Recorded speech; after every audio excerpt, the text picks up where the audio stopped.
In this episode of The Probe, we take a look at Richmond point guard Jacob Gilyard, a tough floor general that is elite at managing a game, elite defensively, and has mastered the intangibles that are pivotal to helping teams win. Let's take a look at the underrated floor general. Strengths. Kentucky guard Devin Askew brings the ball up and sees the much bigger wing 6'7" Brandon Boston Jr. posting up Gilyard. Gilyard, being the savvy defender he is, baits Askew into thinking there is a passing lane to get Boston Jr. the ball. Gilyard backs up a little and then sprints to steal the pass. While in stride, Gilyard throws the behind-the-back pass to Blake Francis for the score. Gilyard is the preeminent thief in college basketball. You have to be aware of him at all times. Gilyard gets the rebound, pushes the ball up the floor, while the much bigger and longer, more athletic Kentucky wings look to surround Gilyard at half court. Gilyard quickly passes ahead to Tyler Burton, who got behind Kentucky's defense for the basket, thanks to a goaltend. Most point guards today would have dribbled the air out the ball and missed the opportunity. Gilyard didn't waste any time making the correct basketball play. Little things that help your team win, he excels at. Gilyard drives around the screen from Nathan Ko.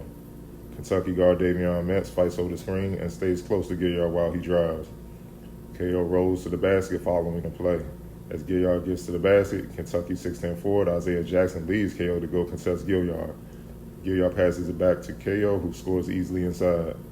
Simple, draw the defense and pass it to the open man inside for a basket. Gilyard doing what he does best, causing hell defensively. He's matched up with Askew, who is deep in the corner.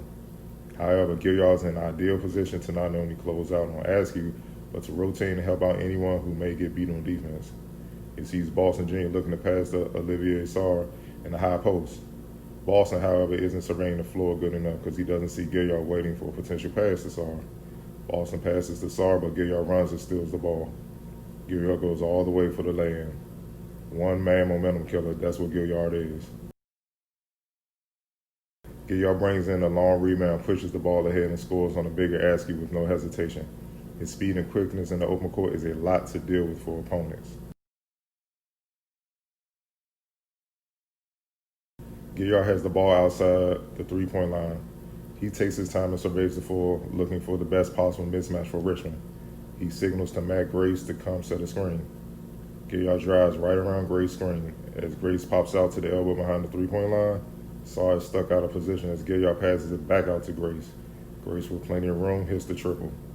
Nice execution to make something out of nothing. Gilyard surveys the court as he brings the ball up with Askew defending. Coach Cal signals to his team to come trap Gilyard to get the ball out of his hands, but they're too late. Cameron Fletcher runs out, but Gilyard quickly passes ahead to Ko, who drives strong and dunks on Boston Jr. and Sarr. The playmaking of Gilyard throughout the game set this play up. As many ways that Gilyard affects the game in a positive manner, he has his struggles as well. One, he struggles shooting efficiently against length. In the win against Kentucky, for example, who brings NBA-type length and athleticism on the perimeter, he shot 3 of 3, 0 for 8 from deep. He's a blur on the floor, so he can get by defenders at will and score inside at the college. But at the pro level, it will be different.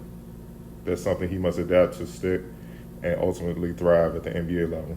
Gilyard is a big reason why people shouldn't underestimate Richmond while they're in the top 25 currently. He's the difference maker and one most teams find is difficult to account for. He can dominate a game and not score a point, which is rare in this day and age. If he proves he can hit shots consistently over taller, longer guards, with everything else he brings to the table as a point guard, I wouldn't be shocked to see him secure a roster spot at the next level sooner than later.